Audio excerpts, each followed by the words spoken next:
Okay. Hi, I'm Beverly Butler, and I'm here to speak with you today about common verbal and nonverbal cues of deception and the reliability of predicting deception using these cues.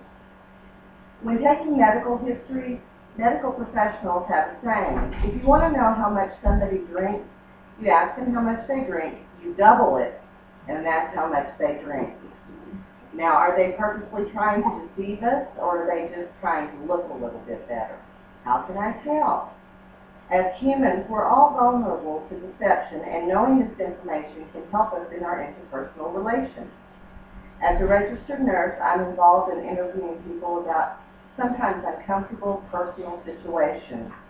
People tend to disseminate about these uncomfortable topics. Being able to lead others to truthful answers helps me in my job. No one likes the idea that they're purposely being deceived. In fact, the fields of sociology and psychology have devoted much research to determining ways we can tell if someone's lying to us. This research has led to identification of verbal and nonverbal cues of deception. Unfortunately, according to Rachel Gamson and her colleagues in a 2012 white paper, Cues to Catching Deception in Interviews, research shows that even an informed listener is able to correctly determine a liar only about 53% of the time. So basically, are you tossing a coin when you're trying to call out a liar? Let's examine the data. Verbal cues are objective behaviors that can be evaluated for signs of deception. Gamson and her colleagues described that speech errors, speech fillers, pauses, and voice tones can be reliable cues for deception. These cues are more compelling when they come in clusters. Avoiding giving a direct answer or beginning an answer with well or can also indicate deception. Researcher Bella DiPaolo describes in her 2002 research paper, Cues to Deception, that deceivers will be less pleasant and less positive than truth tellers. Let's look beyond the verbal cues and examine the nonverbal cues. Microexpressions are brief expressions lasting about 1/5 of a second that can often tell what a person is really feeling despite what they're saying. Deceivers often reveal these incongruous microexpressions while lying.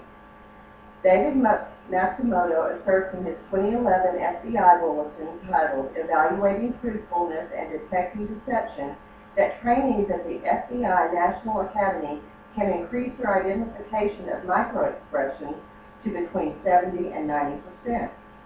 Gamson states that other nonverbal cues include false smiles indicated by a lack of bagging under the eyes or a lack of crow's feet while smiling, anger indicated by lowered eyebrows, and fear indicated by raised eyebrows are some of the incongruent facial expressions that can show an attempt to deceive. Other positional and postural behaviors can indicate deception. Rubbing, scratching, touching your head can indicate deception. Compressed lips, tucking the chin, and turning the body slightly away from the intended audience can also indicate deception. Will combining verbal and nonverbal cues lead you to the truth regarding deception? We'll put it together. Despite the fact that some verbal and nonverbal behaviors have shown to be associated with deception, it is important to realize that no one single factor will reveal a lie. DiPaolo reveals that there are up to 158 cues to deception identified in scientific research. That's a lot. Matsumoto indicates that when cues to deception are perceived, it's important not to jump to a decision of deception, but to take this as an indication that further probing is necessary. Gamson suggests that increasing cognitive requirements, such as asking the subject to repeat a story in reverse or interrupting frequently for more detail, throws the liar off the topic and can lead to them revealing their deception. DiPaolo notes that liars who are unable to keep their story straight will often reveal inconsistencies and show deceit. Relying on a single cue is not effective. Catching a microexpression of somebody expressing disgust when they're telling you about how much they enjoyed the meal you prepared might just mean they don't want to wash the dishes. Now, if they only took one bite of your meal, it becomes more suspicious. What can we take away from this speech? While most people would like to be able to tell when they're being lied to, there is no quick and easy way to detect deception. There are identified verbal and nonverbal cues to deception. However, the sheer number of cues makes it difficult for the average person to learn and apply consistently. Your chances remain only about 53% accurate in detecting a liar.